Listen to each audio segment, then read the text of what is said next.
Apa kabar guys? Bertemu lagi kita di sini di kasus kriminal kita lainnya. Sebelum masuk ke kasus kriminal kita kali ini, kenangan apa yang mengingatkanmu tentang pramuka? Kalau aku, tali temali, camping, tenda dan jambore. Sedangkan untuk ribuan anak pramuka lelaki lainnya, di Amerika, Prancis, Jepang, Vietnam, dan Kanada, ingatan mereka menempel pada para pembina regu yang melecehkan mereka. Scout is trustworthy, loyal, courteous, kind, obedient. I think that's the one that got a lot of scouts in trouble. I was convicted of receipt and distribution of child pornography. Did you ever hold a position at the Boy Scouts of America with respect to the youth protection education or youth protection guideline? Yes, sir. We were primarily dealing with safety from child sexual abuse. Selama kurang lebih 100 tahun, Organisasi Pramuka Amerika, Boy Scout Amerika atau disingkat BSA, menyembunyikan laporan pelecehan seksual anak pramuka lelaki mereka. Dengan jumlah kasus rata-rata 100 kasus per tahunnya sejak tahun 1920. Para pedofil ini sengaja mendaftar sebagai pembina regu pramuka karena di pramuka lah anak lelaki berkumpul. From the time that I was 8 years old until I was 12 years old, I was sexually assaulted and raped by Dennis Pegg. It started out with him wanting to touch my scar that I had from open heart surgery at the age of 6, and eventually led to him raping me. No one would ever believe my word over his. My reaction to seeing Sandusky get out of that car with his lawyer was that Dennis Pegg would never be held accountable. My shell cracked. Bicara sejarah, pada tahun 1910, BSA didirikan dengan meniru model pramuka di Inggris. Dan 10 tahun sejak didirikannya, BSA mulai mengumpulkan laporan pelecehan yang dilakukan para pembina regu. Pembina regu yang dilaporkan melecehkan anggota regunya disortir dan diberikan masa percobaan. Ya, masa percobaan. Tapi masa percobaan itu tidak efektif karena mereka terus melakukan pelecehan.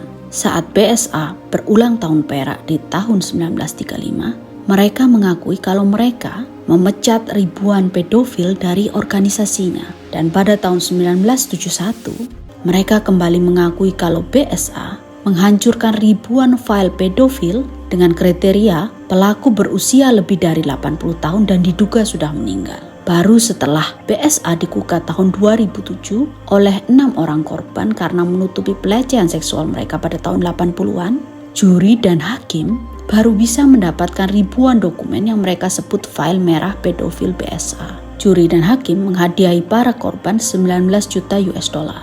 5 tahun setelah persidangan itu, file merah BSA dilepaskan ke publik. Dan Maret tahun ini, BSA diperintahkan oleh hakim untuk membayar 2,46 miliar US dollar kepada para korban pelecehan selama puluhan tahun. Apa kalian tahu berapa jumlah korbannya? 80.000 anak lelaki dan pria. Korban pelecehan mendapatkan kompensasi antara 3.500 sampai 2,7 juta US dollar bergantung pada parahnya pelecehan yang mereka alami, lokasi dan waktunya. Di Februari 2020, BSA mengajukan kebangkrutan.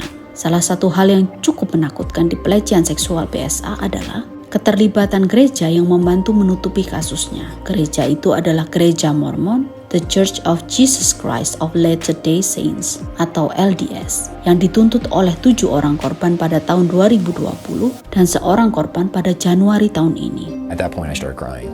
Shame, scared. I'm 14 years old, I'm in the middle of nowhere with Vance, and he's asking me to remove my clothes. I felt like it was wrong. He always had something I wanted. Whether it was spending time with me, whether it was buying me something cool that a kid would want, whether it was taking you places kids would want to go, taking special interest in me, basically noticing me. He just said, I'm a part of an organization that's deeper into the Boy Scouts, and it's a journey that would, build you and me a bond together. This time he took a branch. He just found like a twig in the woods and just used that to smack me. And a lot of times hit me in the genitals.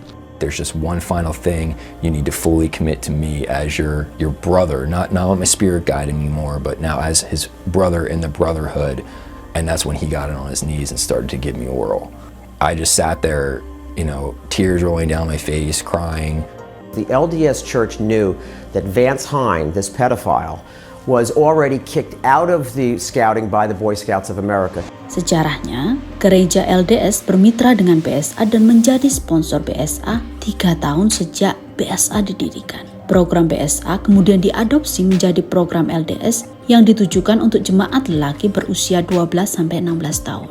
Hasil dari kemitraan antara BSA dan gereja LDS membuat setidaknya 20% pramuka BSA adalah jemaat gereja Mormon. Para korban menyebut kalau saat mereka melaporkan pelecehan oleh pembina regu, para uskup kemudian menyuruh para korban untuk tutup mulut karena mereka akan melakukan investigasi internal dan tidak melaporkannya pada pihak berwajib. Ini menyebabkan para pedofil tetap bisa bekerja dan dipindah tugaskan ke regu lainnya. Para korban ini mengalami pelecehan dari tahun 1972 sampai 2009. LDS, Gereja Mormon di Utah, mengakhiri kemitraan mereka di Januari 2020 dan menarik 400.000 jemaatnya dari keanggotaan BSA. Pada tahun 2021, LDS menawarkan kontribusinya berupa dana $250 juta untuk kompensasi para korban BSA dari $2,46 miliar dana kompensasi yang diwajibkan kepada BSA. Dana kompensasi lainnya berasal dari grup asuransi The Hartford sebesar $787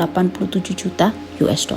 Jadi, seperti apa karakteristik pedofil di BSA? Para pedofil ini adalah 53% pria yang sudah menikah yang berusia antara 20 sampai 79 tahun. Dari kisaran usia itu, yang paling banyak adalah pria berusia antara 20 sampai 49 tahun.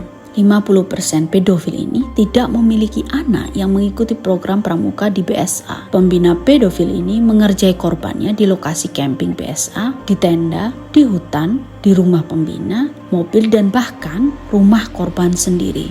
Apa saja yang mereka lakukan? Mulai dari mencumbu, sodomi, oral seks, memaksa korban beronani, melakukan aksi homoseksual, pemerkosaan, memaksa korban bugil dan memfoto mereka, membuat film porno bersama korban, menunjukkan pornografi, hingga pesta seks dengan anak-anak. Bagaimana bisa mereka melakukannya? Para pedofil ini ditinggalkan sendirian dengan para korbannya. Efek pelecehan ini terpatri dalam ingatan mereka. I was abused over a period of 3 years, probably well over 200 times by my scoutmaster, who was also my assistant principal, my band leader, my soccer coach, and had unfettered access to me. So I stuffed it away in a place and I never talked to anybody about it. It changes your life when you come out. I mean, it's cost me a job, income, the difficulty to maintain employment, either because you get some domineering boss and you just want to tell them to jump in a lake, or you can't stay focused. Salah seorang korban menyebut bahwa ia membenci orang yang menyentuhnya. Yang lainnya melarikan diri ke narkoba, sedangkan yang lainnya berolahraga sesering mungkin sehingga membuat tubuhnya sekekar yang ia bisa dan berharap tidak ada lagi yang akan melecehkannya. Di akhir kasus ini, aku kembali mengingatkan pentingnya menjelaskan pada anak sedini mungkin apa itu pelecehan seksual dan menjadi teman mengobrol yang baik. Terima kasih sudah menonton sampai akhir. Sampai bertemu di cerita selanjutnya.